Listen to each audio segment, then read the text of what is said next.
Welcome to this online talk series of BOZAR, the Center of Fine Arts in Brussels. Our guest today is Claudia Durastanti, the Italian writer, music critic, and translator. This conversation is framed within the From Ear to Here series, which is part of the exhibition on the composer Beethoven and his legacy, which is called Hotel Beethoven. Claudia Durastanti is the author of La Straniera, which is translated into Dutch as De Vreemdelinge, and which will be published in English in April by Fitzcarraldo Editions as The Stranger. Welcome to this virtual Brussels, Claudia. Thank you for taking out the time to talk to us about your book. A book which is about memory, about youth, about trauma, about healing, and about your family.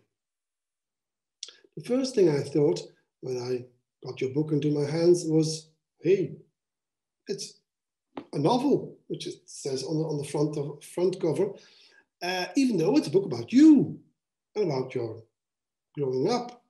So why is it not called a memoir? Yes, hi. Hi, everyone. Very precise and complicated question still after 2 years. The book was first released in Italy. I remember insisting on labeling it as a novel because my approach towards my family and my life was pretty much the approach of a novelist that would observe certain facts. And I wanted to give up, that was really a clear purpose of mine, the tone of a memoir, because often memoirs have a certain style and they move from the premise that there's like a wound and you're still bleeding out. And so the voice that comes out, and it's a meditation on trauma. It's most of the memoirs we know are books that move out from the perspective of being a witness, whether it's a trauma in your life or someone close to you. And I wanted to maintain a certain distance. So when at the opening of the book, I used that Emily Dickinson quote and I say that after a great pain, a formal feeling comes, I was really thinking about that formal word and what is it? Is it like a distance? Is it a feeling? Or is it also a chance to think about what is it the form of a life after you moved out of your family environment and you place a distance between yourself and certain facts. And so I think I wrote La Straniera also because I longed for my parents and my family, but I didn't long for them in my life. I longed for them in novels. I would read a lot of books about people that were outsiders on the margins of society, disabled people, punks, whatever. I was always drawn, like my mother, to certain literature books. But in that case, I really wanted to represent them as two characters in a novel. So the border between what was real and what was fictionalized, I mean, all the account is based on what certain facts that happened, but my way of telling them has changed, of course, over time. So I have a novel in which I tell an episode, my second novel, of when my father kidnapped me. And if I read that episode in the novel, my father doesn't have his real name. I'm called Chloe, I'm not called Claudia. But the intensity of that episode in the novel, when I wrote it as a novel, was really more close to a memoir. It was more visceral, and it was like I was speaking in a really first person. When I wrote about my father kidnapping me in La Straniera, I wouldn't say it was funny, but certainly a lot of the tragedy in it, I released it in writing it in a novel. And so I could, approach it from a different point of view. So this is why I call it like a novel from life, because my approach was pretty much that of a novelist and not of a witness of my own life. Mm-hmm. And I guess you also have more freedom when you call it a novel. For instance, well, the first scene is the two stories of how your parents met. And the first version is that your mother saved your father from suicide, and the other version is that your father saved your mother from a gang of thugs in the Rome railway station. And then the book ends with this one sentence that says, well, I don't really know, did it really happen? I mean, you kind of play with what one can believe, what is true. Is the narrator here a sincere narrator, or does he play with the reader?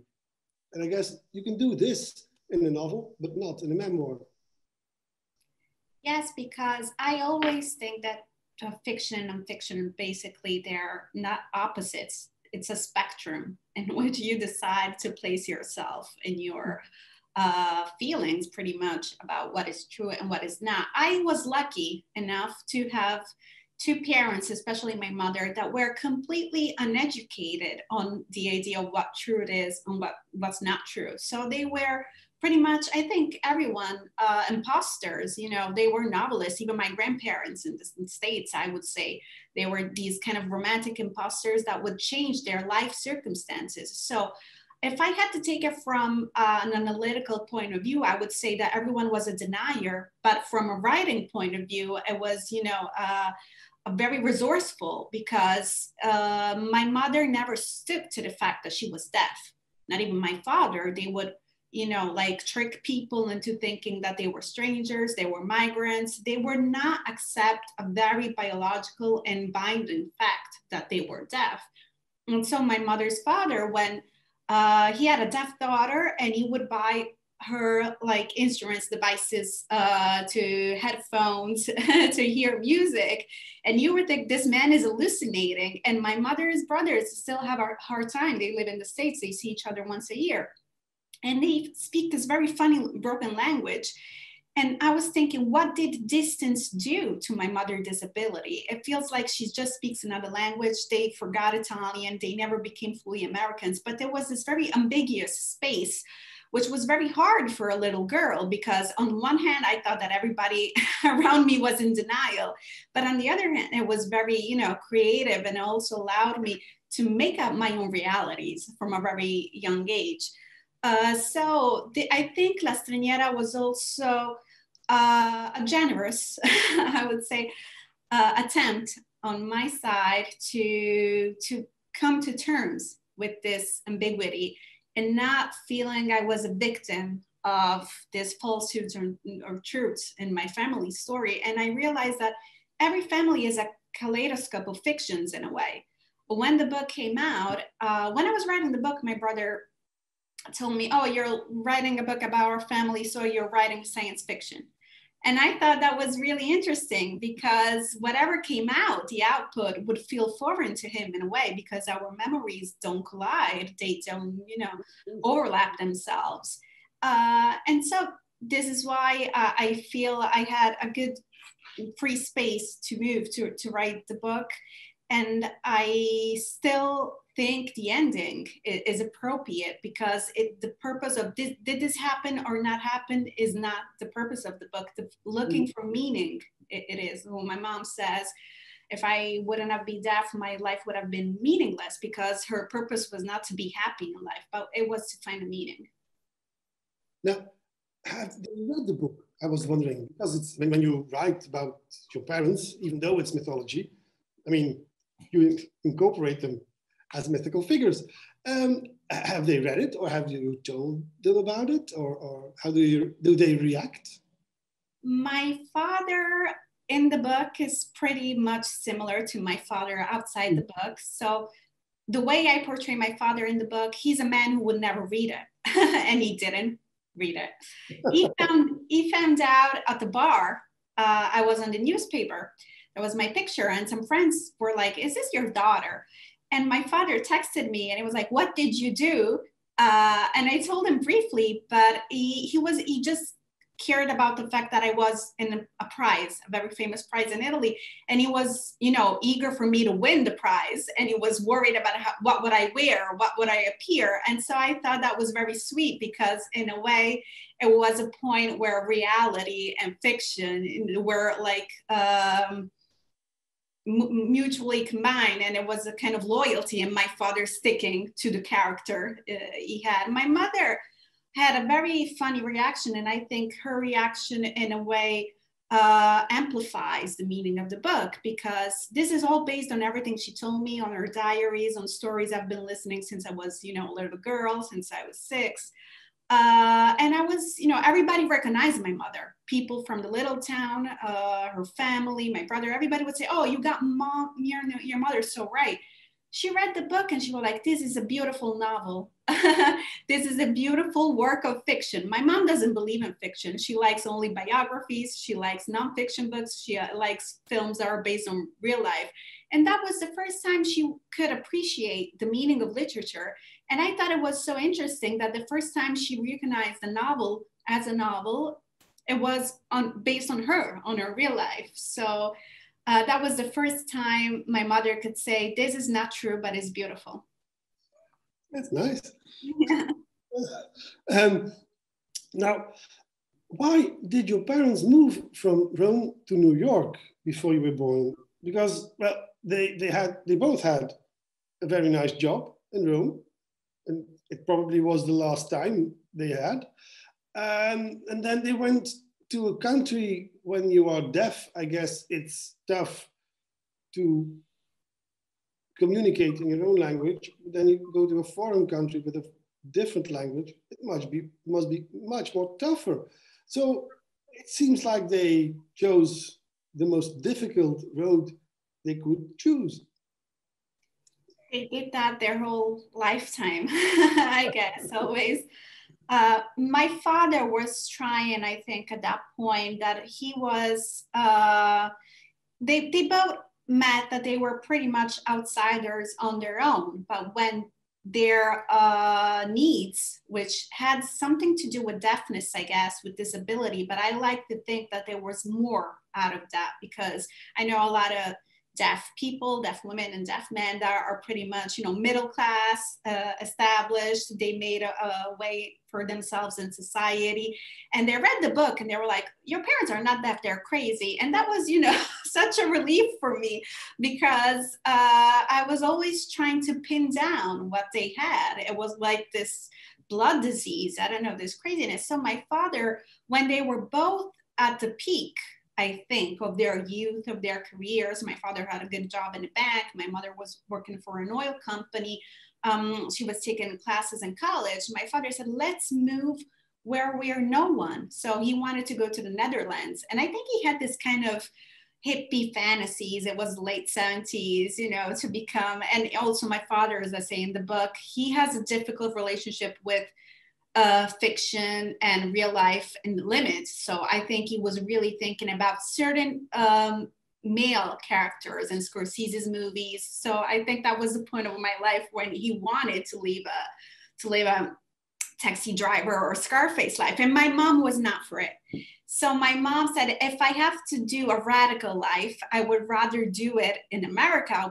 There's my family, her parents were there. So they both would have been cut out from society, both cut out from the language, because it was very hard for them, you know, to learn sign language, which they didn't even practice anyway, because they didn't like it in English, but at least there was something to hang on. I think my mother made that call, but she didn't realize that she never really had a family. So going back to your family with a kid, you know, and then she had me.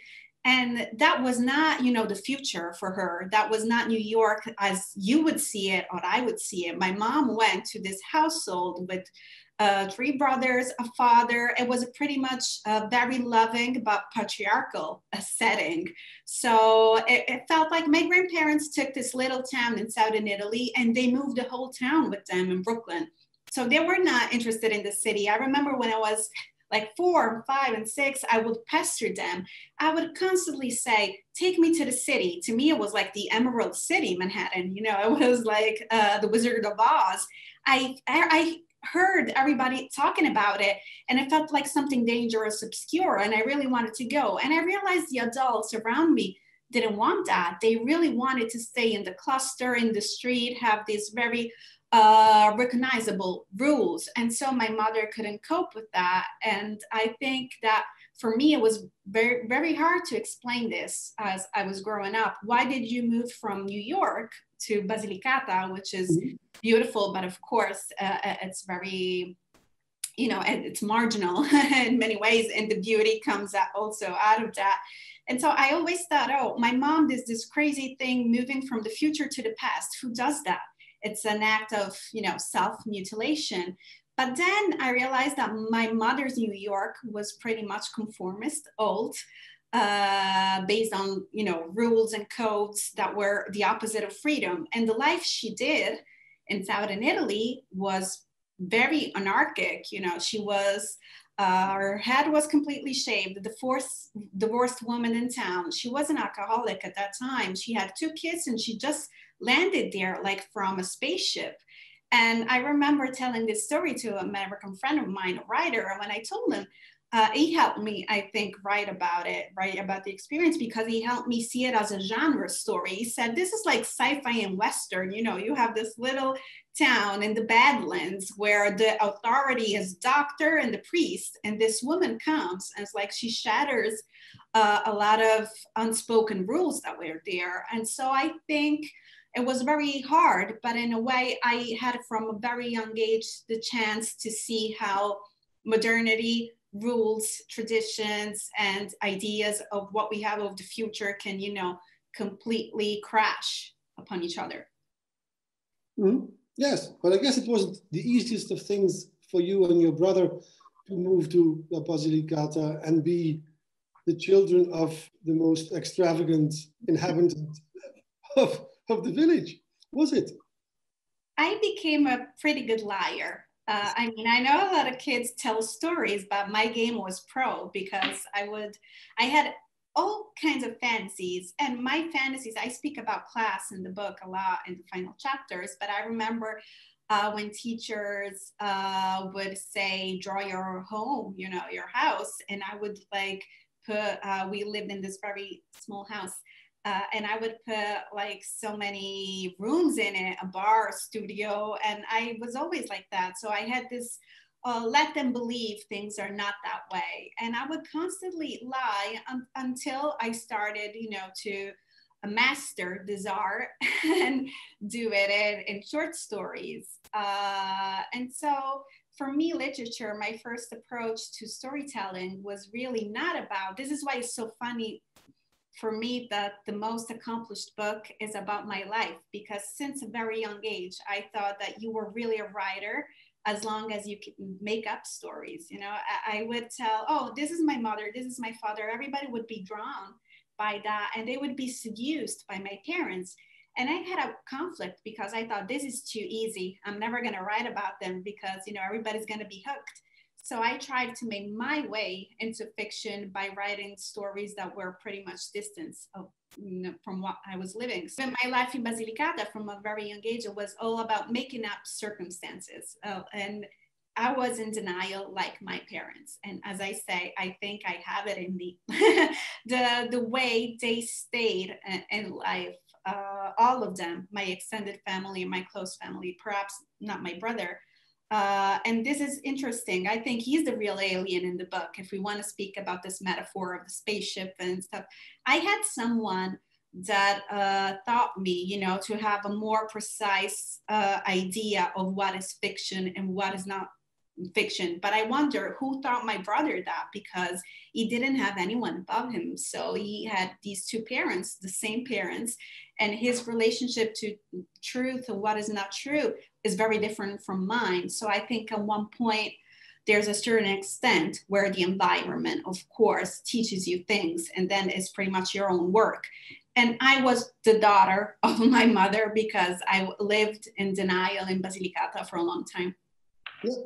So it's true, this cliche that they always repeat, that a problematic childhood or youth is a good source for a novelist? I think also boredom was a good source in that little town. So I was lucky because I would often think, in the book, I say that migration is a history of all the ifs of a self. What if I've stayed there? What if I never left? What if I moved back? I always had also this fantasy of moving back to New York, and I did it last year. After 29 years, I tried to reconcile myself with the little girl, and then the pandemic exploded and I left again. So I think there was a clear sign that that was supposed to be a constant longing. I write out of longing.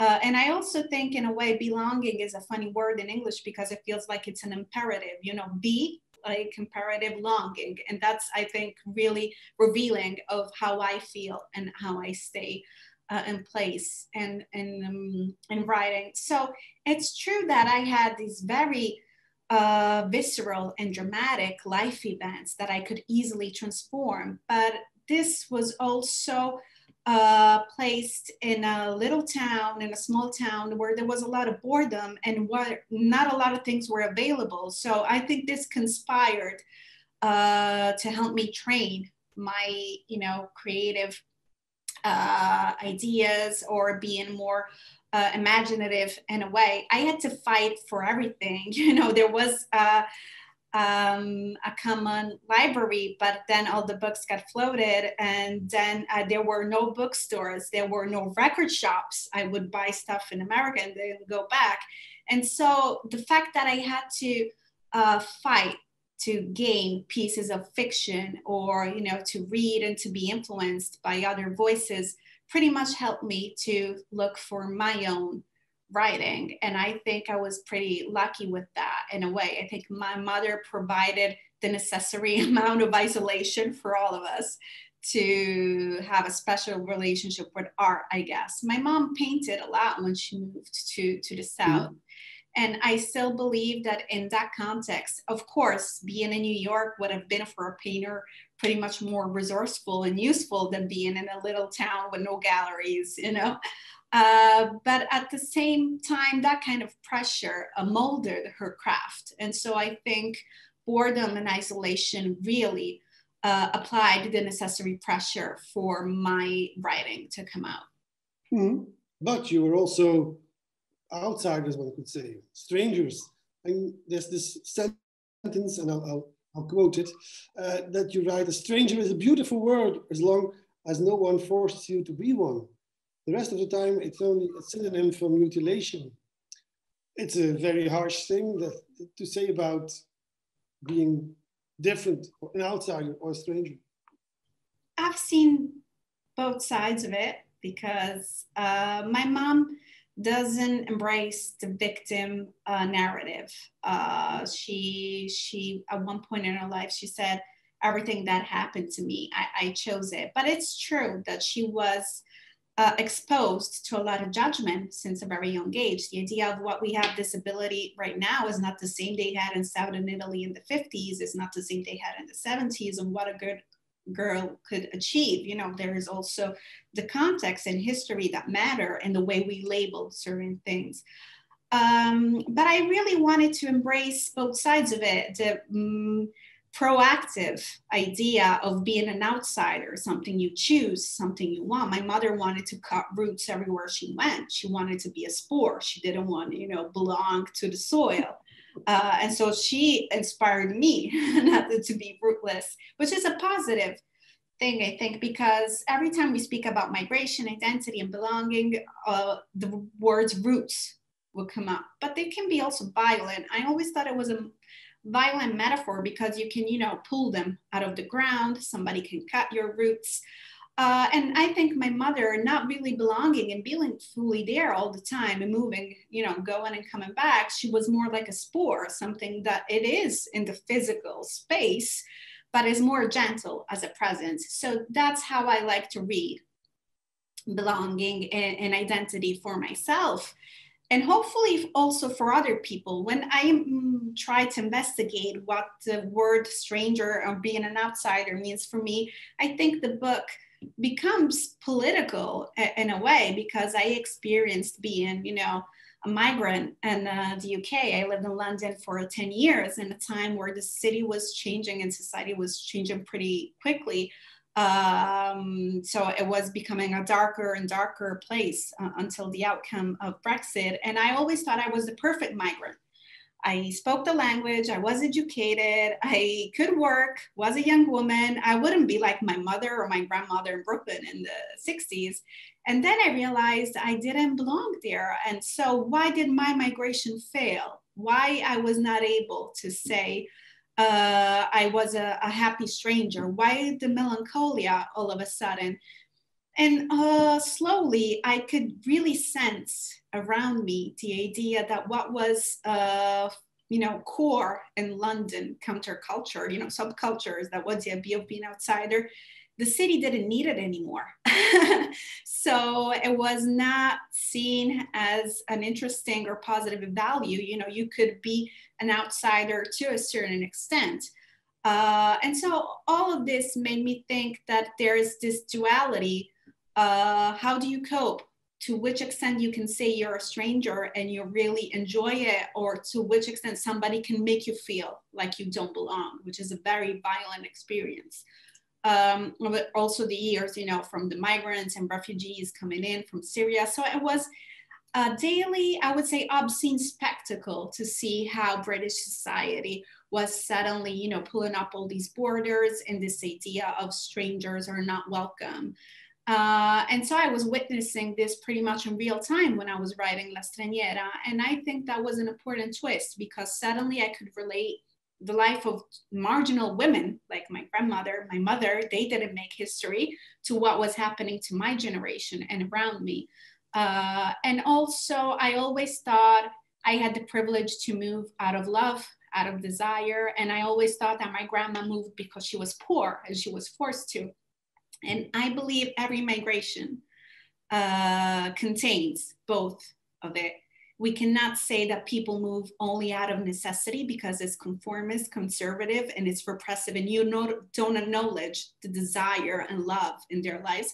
And you cannot say that for me, moving in Italy, which was pretty much a country in crisis, there were not a lot of jobs. So I moved out of love, but I think there was also a necessity for me to move, and a lot of people from my generation. So it doesn't make any sense to me to have these very clean narratives of migrations that are only out of desperation and migrations that are only out of, success. I think there's a mingling of both feelings in each kind of migration to one extent or the other. Mm-hmm. You also write about diversity and inclusiveness, and you say that most of the time, one large amount of people are forgotten, and that those are the disabled, like your parents who were deaf. And when we think of inclusiveness, we never think about them, but they are also a very important group. I thought it was a very, very nice idea. What's really surprising, I lived with a deaf mother my whole life. She didn't belong to the deaf community properly, so I never hung out around deaf people. I think this would have changed my perception. She was pretty isolated. She didn't use sign language, so I was a stranger even among the kids, the children of deaf adults. But at the same time, I think I started thinking about my mother being a deaf woman only when I started to write the book. And this is to say that even if you're fully immersed in a reality, that doesn't necessarily mean that you have ideas about it, because my mother would change every day. One day she would be a lunatic, so one day she would be an artist, one day she would be, a mother, one day she would be a crazy lady on the internet, one day she would be a deaf woman playing the deaf card, because as much as she wanted to reject that notion, this is true for any form of minority, there's also a way to embrace it and to use it actively. So my mom always wanted to be like anyone else. And so I told, oh, you're empowered to do this. And she would say, oh no, I'm a deaf woman. Why are you asking me this? So I was trained to see how she would, play with her identity. And this was confusing, but it's also, I think, a reliable idea of how anyone constantly deals with the majority and minority within your own self. I have certain aspects of my life that I would consider now majority, and certain facts I would consider minorities. Like, example, my being raised in even not working class, nobody worked in my family. So I was pretty much lumpen. How this identity is meaningful still now. And so I think thinking about the experience of disability, one trick that it came out as magic, it was thinking we all are going to be disabled sooner or later. we're going to lose senses. My hearing, maybe because I abused my hearing with noise music and punk, is not the same as when I was a teenager, of course, you know. And my brother's mother and my mother's brother, he's becoming deaf. And you could say he's deaf now, my uncle, but nobody ever thought he was deaf. And so he's not categorized in that way. So they're both similar today. My mom is a disabled deaf woman, and he's just a man who's losing his sense of orientation in a way. So it's curious to me why there's a resistance to read certain biological facts in very shaded, nuanced, different ways. So my mother would be a deaf woman until her life. If I become deaf, I would never be a deaf woman. You know, it's going to be different the way society sees me, what I can do and what I cannot do. But I think it was in a way also a relief to locate my parents in a larger history of loss. And I think in the book, I discuss this idea of really being intimate with the loss of certain faculties, and do you gain other powers, and what's the deal with it, and how can you claim certain spaces for yourself? So I really wanted to write a book in that way that was inclusive, but also intersectional, and not to reduce the life of my deaf parents only to their deafness. This is something they always opposed, and something I embrace pretty much. And when I went to tour with this book, a lot of different people with different disabilities came. And so it was interesting. There was in a school, there was a play they did out of La Straniera, and there was a deaf girl in class. They asked her to play my mother's part, and she didn't want to participate. She didn't want to do it because it felt too literal, you know, being the deaf would play the deaf woman. So the other girls learned sign language, and they said, oh, we are sorry she didn't want to do that. And I said, that's exactly what my mother would have done. She would have rebelled so much if people asked her to play the deaf girl in school. My mom loved theater, but she would never be herself on a stage. She would have thought probably that it was a very conformist choice. So for me, it was very joyful to see that there are girls like my mother out there. Yes. Mm-hmm. Yeah. What's very remarkable is that in the book, movies play a very large role. As you mentioned, your father, who kind of enacted certain parts of movies. You also refer to a lot of movies. Does this something have to do with growing up in perhaps, I don't know, in a household where some people were deaf, or where language was perhaps not that easy? Thanks for the questions. Readers, some critics have focused a lot on my mother in the book. And my mother, to me, is pretty much related to silence and music. And music was a big part of my life. And so you would think that in my approach to writing, or to trying to bring in all the arts or senses, the book feels dominated by sound, or the absence of sound, through my mother. And my father, in a first reading or understanding of the book, seems more absent. But I think since my writing is very cinematic, wherever I am cinematic, I owe something to my father. So one of the scenes I feel the closest to is I was exposed to books by my mother, but films by my father that were not apt for a little girl in a way. So I had this brutal training. I remember seeing A Clockwork Orange when I was 8. And they have, the eyelashes thing. And I remember when going back to my mother and using it, because I was so impressed by this exposures of, violence and brutality. And so there was this very seductive, I think, chain of events where I would see my father in film and disappear from film. He would disappear in my life, but he would, flood my life.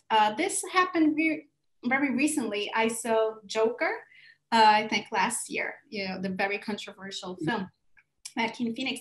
And I was seeing my father on stage. And then it was very hard for me to separate what I was experiencing and all, you know, the ideas I had about this being outsider, a man, very repressed and very prone to violence. And I think this had a very strong influence on my writing since I was a little girl. Everybody used to say, oh, these stories are so vivid, so cinematic. And I think it's because my father couldn't hear. He could only be attached or respond to very evident movements that didn't, you know, need words. All these films, especially from the 70s, are made by men that act, they shoot, they kill, they walk, they drive at night.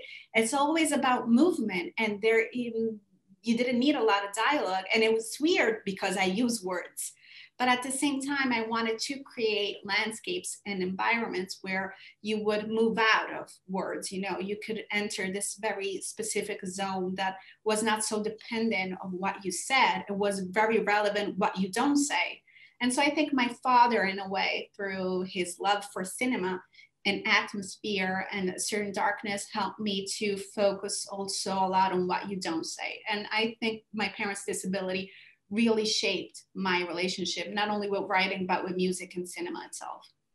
As you mentioned, your mother, well, was more fond of music, and you have this very beautiful scene that she holds the piano while your boyfriend is playing it. And she said that, well, she could hear the music by feeling it, I would say. This is a very nice idea.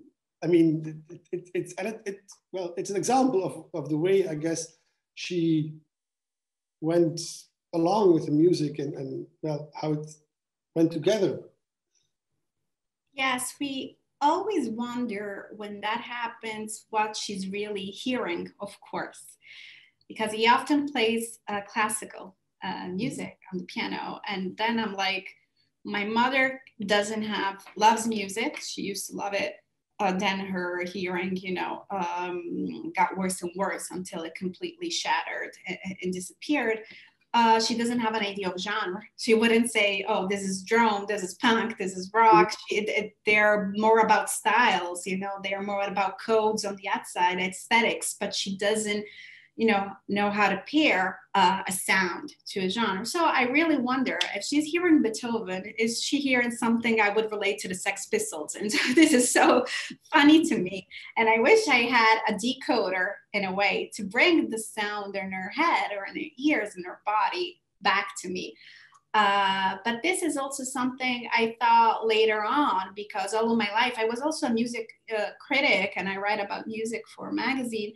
And I started writing about music because I wanted to give something back to my mother. I would know that she felt she wanted to belong. She was crazy in love with Patti Smith. They were born the same day. She would read her poems.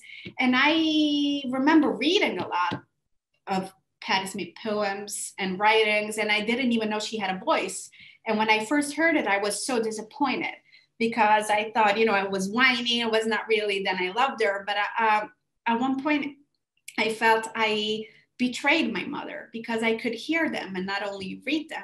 And so out of this nostalgia, I wanted to go back to her. And so I wanted to explain what the music was like, but she was not really interested in reading my descriptions of it. She wanted to find channels to experience it on her own. So this is why touching music was really important for her through vibrations. And then you would have to play it really loud until the sound is so loud that it becomes like a movement, you know? And so I think she found her own way to deal with the physics of sounds that would be always mysterious to me.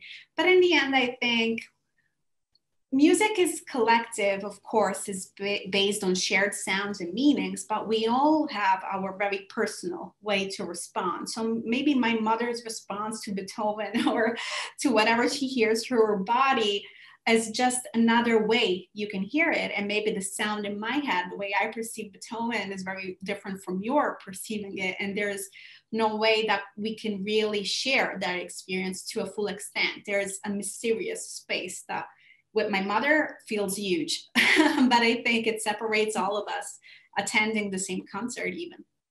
Mm-hmm. Yeah. Now, you mentioned Beethoven, and this is also in the series of Hotel Beethoven. So we should talk about him.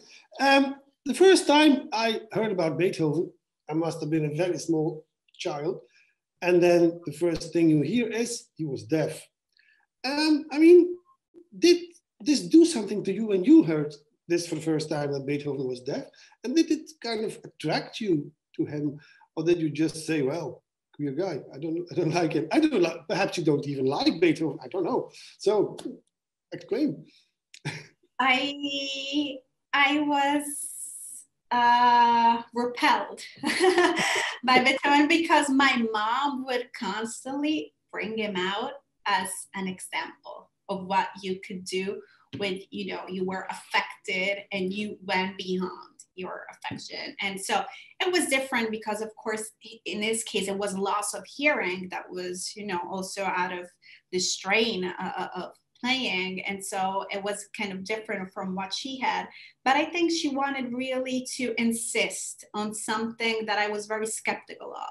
The fact that you had to have a great loss, a great trauma, a great injury, or a great disability to achieve greatness. So for my mother, who couldn't really hear Beethoven, Beethoven was a genius and a master out of his limitations. So it feels like this very romantic idea that you can be a great artist as long as you can show your great suffering for it. And my mother is fully into this romantic idea that genius is out of, you know, darkness. This is why for me, and when I started listening or hearing Beethoven pieces, I could hear a tension, a passion, and a drama that would suggest, that conspire to this very romantic idea that out of limitations, out of suffering, you do achieve. I'm not saying it's not true, but at one point when I was making my way into the world as a woman, as an artist, I really wanted to be more open to the possibility that talent, tragedy in your bloodline is not talent. And I really was interested in seeing how you could be great even though you were working out of, not out of trauma, but forgetting trauma, or not insisting over the limitations. This is why I had a very problematic approach to Beethoven or to romantic figures in general. But then I just like let myself be pulled in, not of biography or what he could do or not do. I would just stay into the sound, and I learned how to appreciate it. And this is why sometimes I feel I'm no longer obsessed by the details, life details of the artist. I would like to have an exit, entering work without knowing the circumstances. Because my mother, she wouldn't even care about the work. She would obsess over the circumstances. So deaf means great. If he was not deaf, he would have been, meaningless, like she says about herself. What would your life have been? I told my mother, I remember we were walking on the bridge in London, how would your life would have been if you were not deaf? And she said it would have been completely out of meaning. So she still has this very passionate idea that limitation is also a source of freedom and greatness. Mm-hmm. And do you have a favorite piece of Beethoven? The one I chose, I guess, because Sonata 29, because it's more gentle in a way and more unpredictable compared to, more established and accomplished works. And it also has more subtle narratives. And I am not training myself to be this way, but I think being surrounded by a lot of Beethoven pateticas in my life, this kind of very power of the will, that you put all yourself into the work. My parents were like headlong in life. And so I could hear that in his most famous pieces, you put all yourself in the work. And I'm always curious, what if you preserve a part of yourself? What if you leave a mystery still? What if you're there, but not completely there? And so even in literature, I'm more and more attracted by works that don't do the full work for you. They let the reader or the listener do the little final piece to make the work full. of meaning. So this is why I think I would say that. Yeah, it's a strange thing that you yourself became a music critic of, well, specializing in punk and noise, which is, if you look at the word noise, is really the complete opposite of silence, of course. And I thought it was kind of ironic, but I guess it has nothing to do with your parents. It's just what you like, is it? I think this is for two reasons. First, silence is very dirty. I wish my mother was, sometimes I wish she was mute because my mom is very loud. Is very, very loud. Her voice, her tone, the way she speaks is very colorful. And so I never really had a silent environment around me. It was full of, her sounds and the way she, she says it's a fantasy that we don't hear. We all constantly hear, and especially in her case, because she suffers from acaphonia, but the word would get in with noise in my mom's case.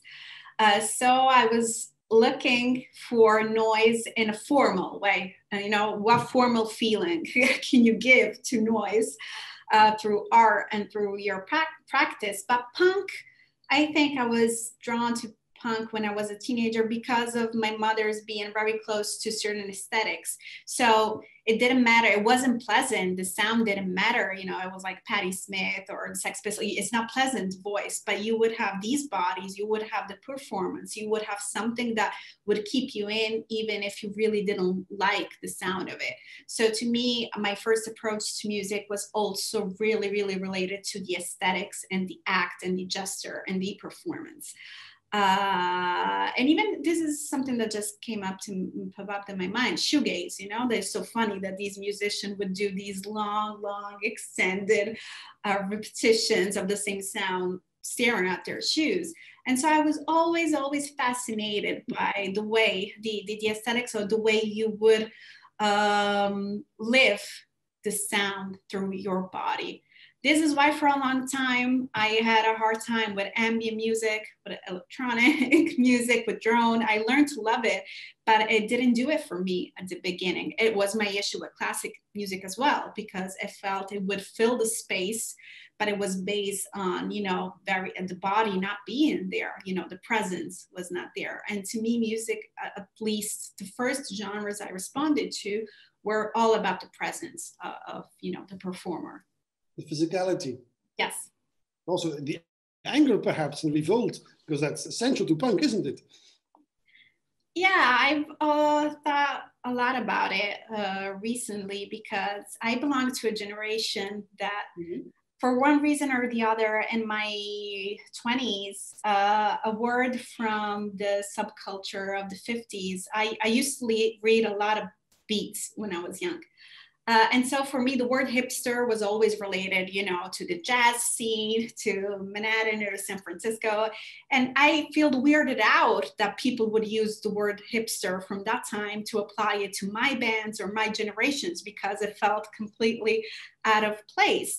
And I think this was like a misunderstanding. Everybody would obsess with how that kind of subculture was relevant. I really think, considering, I'm sorry if I say this, how things fucked up over the past few years, that in terms of subcultures, the ethics of punk, the idea of punk, the nihilistic approach to it is more relevant today to describe nostalgia or the times you're living in, compared to the notion, of hipster subcultures. I think we're pretty much in punk times. And to close the circle, I always wanted to live, if I could go back in time, in the late 70s in New York. I would, go to the CBGBs. I wanted to go back to Kansas City. And I was in love. I romanticized, the scene and the punks and the bands, even the drugs, like a teenager, you would have certain completely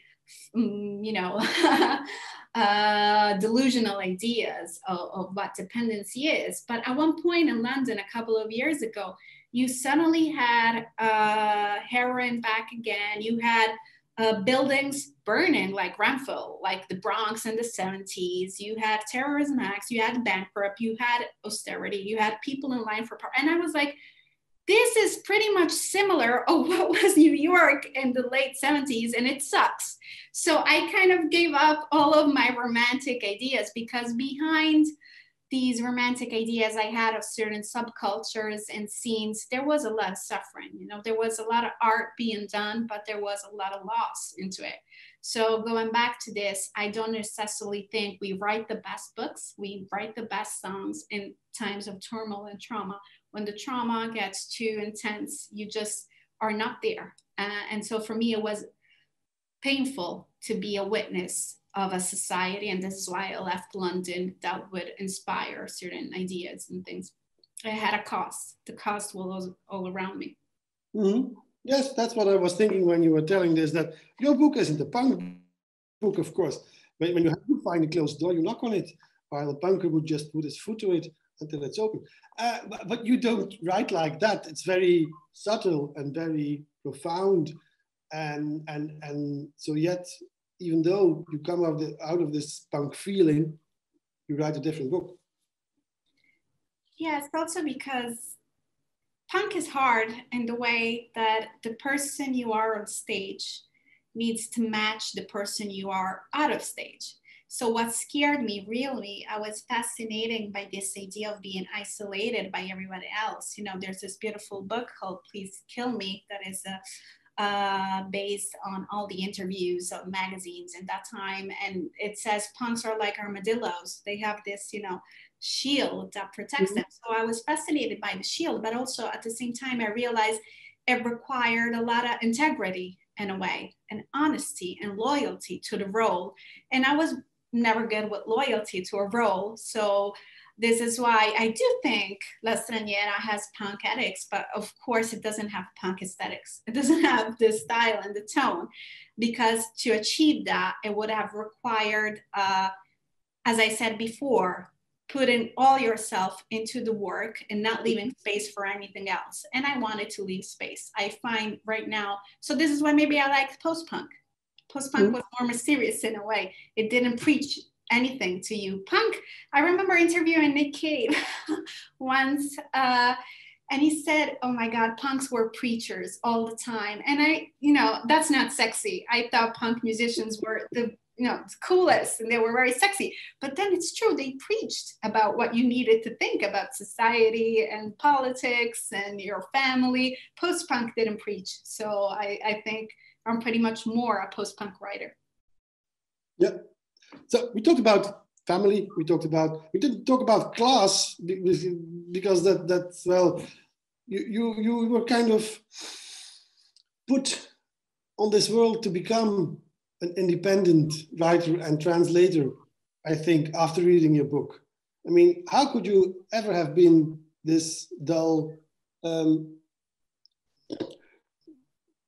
woman who went to a job every morning and returned home every night to cook a meal and so on, and be very ordinary? I mean, when you come from a background like this with your punk, you kind of, well, you want to be independent and you want to be a stranger in a way. So you can only be a writer. That's what I mean. Yeah. It's so interesting, the fact that I think in this puzzle of a life, I solved, writing the book, certain things. What really stays ambiguous for me, and this is why even the tone changes, is when I speak about my relationship with class and money and the threshold. So there's this notion I found out later on about that is called trans class, a transition in class. And there's a liminality to it because, of course, having been living, I became fully middle class with my work 10 years ago, but I still have not completely released certain ways to act, to perceive production, and so on. So it's, my experience was peculiar because, of course, working class kids often have the idea of work. It's a very tiresome job. You see your parents like really being oppressed by work, but in a way they do work. My case was weird because it was a bohemian poverty. So there was this idea of not doing, which was very relevant for my parents. When I talked about boredom before, I think my mother also had this romantic notion that to have an output, you really have to lose energies, get bored, not do. To have a good painting, you also have to spend a lot of time not doing.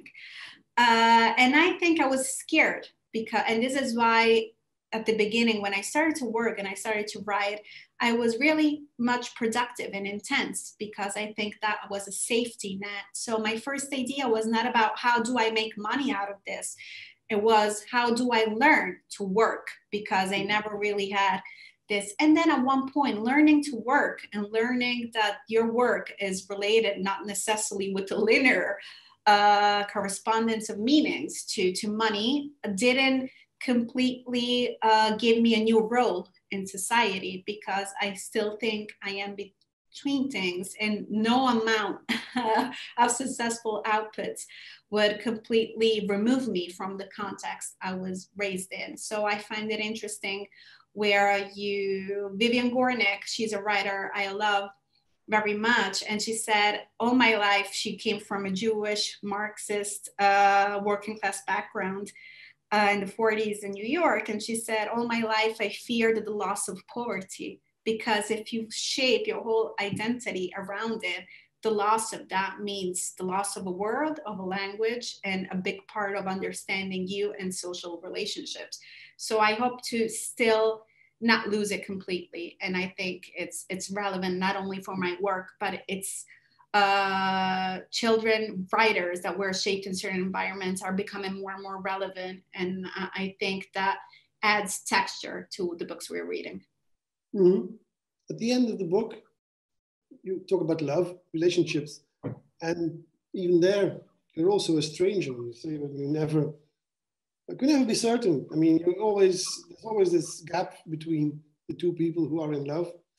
Does this also have to do with the upbringing you got, or do you think it's more that we're all strangers, that nobody can be really, really 100% in love and certain for the rest of the life or something like that?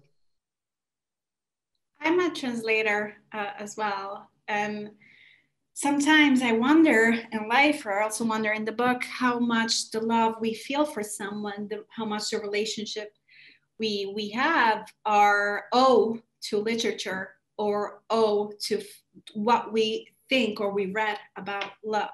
My first Bible on love, of course, was the relationship of my parents that was based on mutual salvation. So it's no wonder that when I had to fall in love, I pretty much had the idea in mind that it had to be about saving each other. So I was raised like a feminist. I trained myself as a feminist. I consider myself that. But at the same time, I found that it didn't have many answers of what I called in Italian in the book lucida fidarsi, which means this very lucid giving yourself up to someone. I know it sounds, esoterical and scary and spiritual, but I think the last chapter, Love, was the idea to kind of say how much the first imprinting, the first Bible you had about love kind of shapes, and it becomes more relevant than the two people. The idea of the relationship becomes more relevant than the flesh, the bodies, the sex, the people in it, because you're so overwhelmed by the metaphor of love. And in my case, it was a metaphor of saving, and it was also a quest, I would say, an adventure on how you survive time. As a writer, my whole work is based on memory, place, space, and also time. That's what you work with, time and space.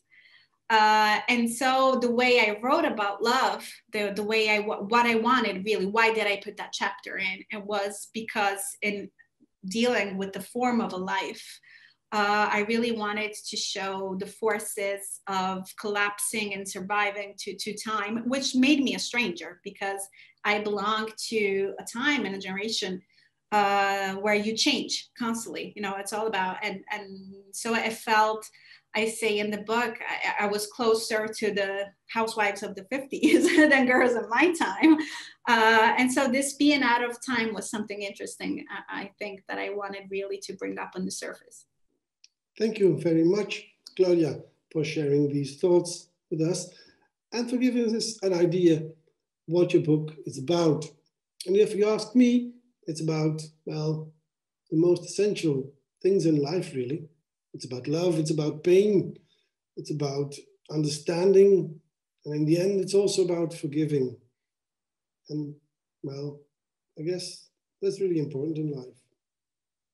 Thank you all for watching. Goodbye.